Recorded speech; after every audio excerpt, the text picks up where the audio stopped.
আসসালামু আলাইকুম প্রিয় দর্শক, আজ সরাসরি অবস্থান করতেছি একটি তরমুজের মাঠে। আর আমরা যার মাঠে অবস্থান করতেছি আপনারা দেখলে সবাই রীতিমতো অবাক হবেন। সারা বাংলাদেশের সবার পরিচিত মুখ আমাদের মুস্তাক মৃধা ভাই। আসলে মুস্তাক মৃধা ভাই বরাবর সবসময় চমক দিয়ে থাকে বাংলাদেশের কৃষকদের কে প্রতিনিয়ত। আমরা একটু সরাসরি কথা বলবো। আসসালামু আলাইকুম মৃধা ভাই। ওয়ালাইকুম আসসালাম। আপনার দিকে চলে আসলাম।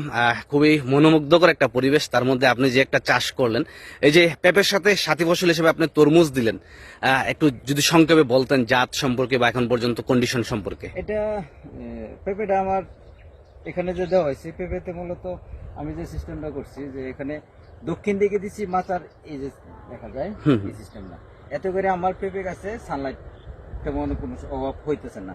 আর এই তরমুজটা অল্প দিনের, এটা যে ভ্যারাইটিটা এখন পর্যন্ত যা কন্ডিশন দেখতেছি যে এটা 55-60-এর ভিতরে ক্লোজ। আর এতদিনে আমার এই পেঁপে গাছে কোনো সমস্যা নাই। তো বাড়তি একটা ফলন নিলাম, কারণ এখানে তো যে ব্যয় হইতেছে পেঁপে বাগানের, এই তরমুজ থেকে আশা করি যে পেঁপে বাগানের সম্পূর্ণ ব্যয় উঠার পর কিছু প্রফিট থাকবো।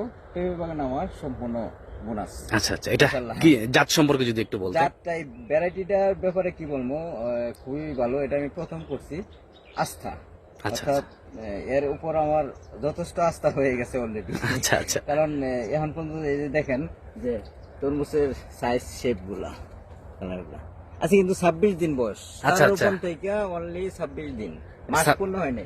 আর এই যে দেখেন এই তরমুজ